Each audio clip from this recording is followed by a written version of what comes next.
Selanjutnya adalah penanganan limbah, di mana suatu usaha untuk mengurangi dan menghindari terjadinya pencemaran lingkungan. Limbah yang dihasilkan selama proses produksi gula, yang pertama adalah limbah cair. Berupa limbah cair yang mengandung senyawa organik atau limbah proses. Sumber utama limbah cair organik berasal dari tumpahan nira, bocoran peralatan, air scrap, soda bekas scrap yang diukur dengan parameter POD. Limbah tersebut sebelum dibuang ke badan akhir terlebih dahulu diolah sehingga POD menjadi minimal sesuai dengan baku mutu air limbah. Yang kedua adalah limbah cair yang memiliki temperatur tinggi, berasal dari kondensor dan blowdown. Limbah ini sebelum dibuang ke badan akhir wajib didinginkan terlebih dahulu menggunakan spray pond dengan suhunya memenuhi baku mutu air limbah.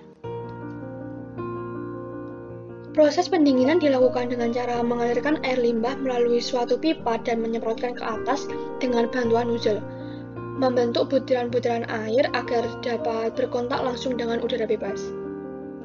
Limbah blowdown merupakan limbah yang berasal dari feedwater yang masih mengandung zat-zat pengotor seperti suspens, garam-garam, lumpur maupun padatan.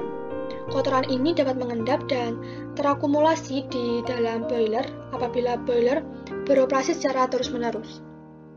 Limbah dari blowdown ini akan dibuang pada pembuangan kolam abu dengan siklus make-up water blowdown dilakukan kurang lebih 30 menit sekali. Selanjutnya, pengolahan air limbah proses ini menggunakan water phase treatment plant, di mana adalah suatu sistem aerasi yang digunakan untuk menurunkan kandungan senyawa organik dalam limbah dengan memanfaatkan bakteri Inola 221. Selanjutnya adalah limbah udara.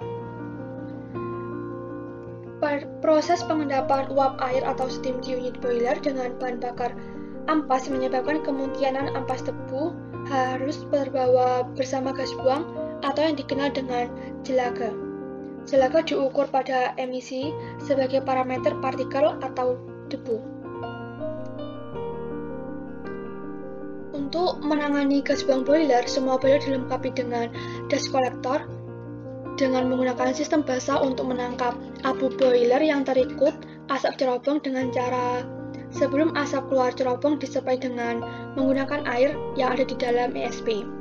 Abu boiler yang tertangkap akan diendapkan di kolam pengendapan dan secara periodik kolam pengendapan dikuras untuk membersihkan hasil endapan. Selanjutnya adalah limbah padat yang berupa abu boiler. Yang terakhir adalah limbah B3. Contohnya yaitu oli bekas, aki bekas, jerigen, lampu neon atau spiral, dan pepilatorium. Limbah B3 merupakan limbah yang dikategorikan sebagai limbah yang berbahaya dan beracun karena sifat atau konsentrasinya, jumlahnya, baik secara langsung maupun tidak langsung dapat mencemari atau merusak lingkungan hidup dan membahayakan lingkungan hidup. Berikut merupakan proses penanganan limbah. Yang pertama adalah air limbah akan masuk ke dalam emergency pond, di mana tempat penampungan awal limbah yang dihasilkan dari semua unit yang akan dilakukan treatment. Limbahnya ini mempunyai COD yang berkisar 5.000 ppm. Jika kurang dari 2.000, maka di kolam ekualisasi tidak akan ditambahkan pengencer.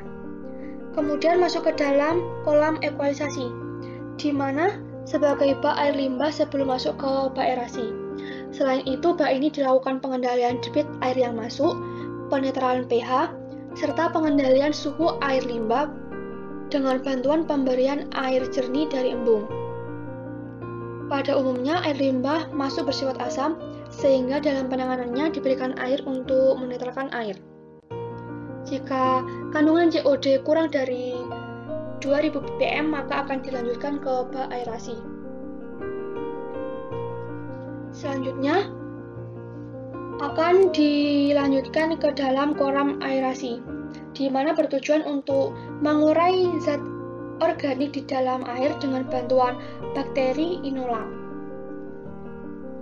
Bakteri akan dapat bertahan hidup dan berkembang biak dengan baik dengan adanya penambahan oksigen melalui aerator dan nutrisi yang berupa urea dan TSP. Air limbah yang akan mengalir ke aerasi 1 hingga aerasi 4 secara overflow dan zigzag. Selanjutnya, ada beberapa persyaratan harus dipenuhi agar pertumbuhan bakteri aerob tetap baik. Yang pertama adalah suhu air limbah yang diolah maksimal 38 derajat Celcius, kondisi pH netral, penyediaan nutrisi harus seimbang, kebutuhan oksigen terpenuhi, pengaturan debit air limbah yang masuk, outlet atau tempat pengeluaran air limbah bersih, di mana pada outlet ini dilakukan pengukuran pH dan suhu. Kemudian akan dilanjutkan ke stabilisasi pond, di mana berfungsi untuk tempat mengurangi kandungan sludge pada aerasi pond dan dilakukan pengukuran tingkat kepadatan. Jika TSS lebih dari 300 ppm maka akan dilanjutkan ke sand pond yang berguna untuk mengurangi dan membuang padatan dalam limbah dan dihasilkan endapan dan juga air hasil filtrasi yang akan dilanjutkan ke kolam ekualisasi. Selanjutnya adalah ke dalam